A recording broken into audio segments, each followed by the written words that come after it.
Quick fire information from the Ranveer show. This is our highlights channel, TRS Clips. Subscribe and enjoy the video.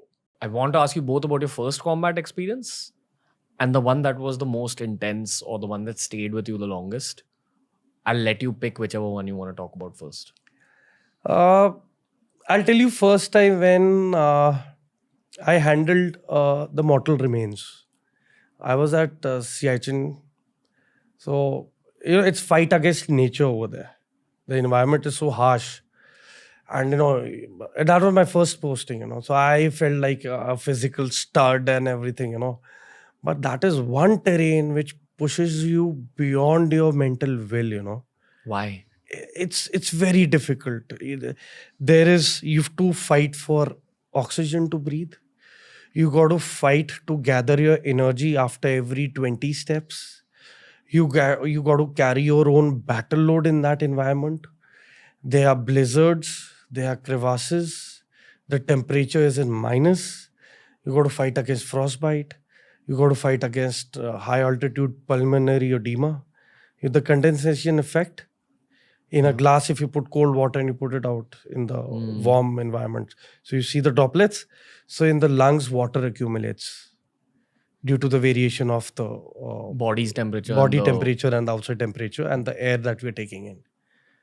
So you got to fight it out, and these are things beyond human control. Can you describe Siachen sort of from the first time you saw it in terms of what was in your mindset about how it would look, how it would be versus what did it actually look like and what did it actually feel like? Once I got to know where my unit was, so I just boarded the aircraft. I was wearing my normal combats. My jacket and everything was in my bag. So the moment I landed, I had a particular place there. And the moment, that gust of wind hit my face when I walked onto the stairway, onto the tarmac, that is where I realized, I said, this kind of chilled air I have not experienced yet. And that is where the troops alongside me said, Saab, kuch pehn lo. Like Dekh lena type. Wear something warm. Yeah, because I was that unprepared, I'd never been to such a terrain ever. And that's the highest battlefield on earth. How old were you? I was probably 24 years of age. And what are the temperatures like? It used to go up to minus 30. Wow. Minus 30. Minus 30 degrees Celsius. Yeah.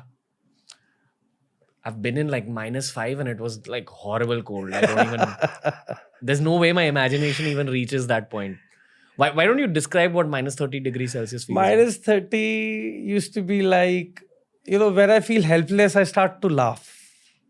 When things go beyond my control. So at times I used to sit there, I used to start laughing. And they used to ask, Saab, kya ho gaya? So I used to be like, yaar, mujhe apni bebasi pe hasi aati hai. Like you were laughing at your helplessness. Yes. That's the best motivating factor that I could face, In fact, when we used to go even to the loo, we used to time it.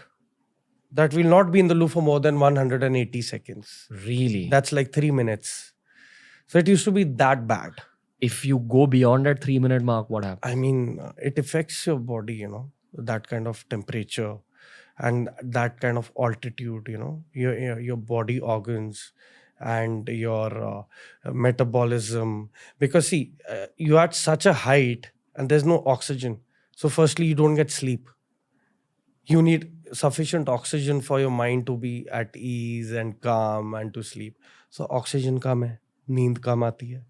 Number 2, you need oxygen to digest your food. Again, due to lack of oxygen, you don't feel like eating food. Or wahan pe, 2 potatoes, I mean, you've taken 2 stones and you've hit them together, right? Potatoes and tomatoes used to be like that. It used to take, where in a normal condition, it takes just half an hour for food to boil and get ready. Or at times even overboil within half an hour. It used to take 1 hour for it to just become normal in its thawing process. So that was the ground reality that hit us, and we had rations there, but we couldn't consume because, it is humanly not possible to consume it. We didn't, because, you're fighting against nature. What is the food that you're given there? See, we have tinned food, preserved food, like we have canned pineapples, canned chikus, baked beans, and then we have dry rations. Okay, then we have for energy we have chocolates. What is a dry ration? Dry ration is like dry kind of masalas and everything, Okay. because they can't be in that semi-solid state.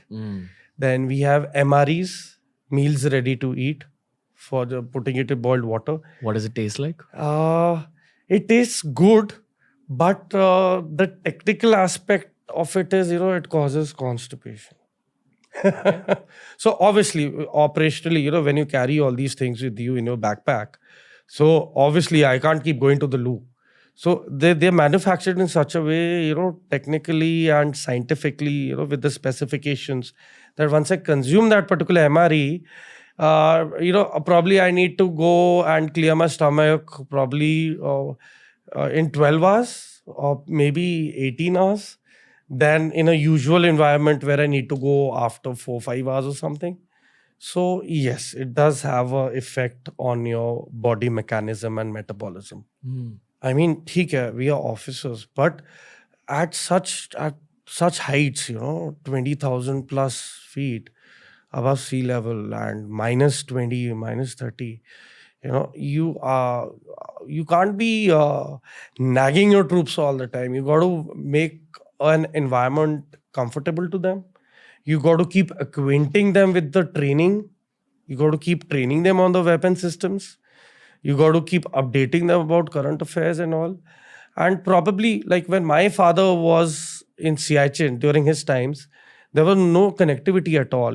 They used to just write letters, inland letters. They used to just write the blue ones. You could fold them and just seal them and send it. This is in the 80s. Yeah, this is in the 80s. So I'm talking about my dad was in Siachen in 86, 87. Roughly when it was recaptured? 84 it was taken over. Okay. And Op Meghdoot came into place on 13th of April. 84, I believe so. And my father was there in 86. If you enjoyed this video, here's a playlist full of videos kind of related to the one that you just saw. Enjoy.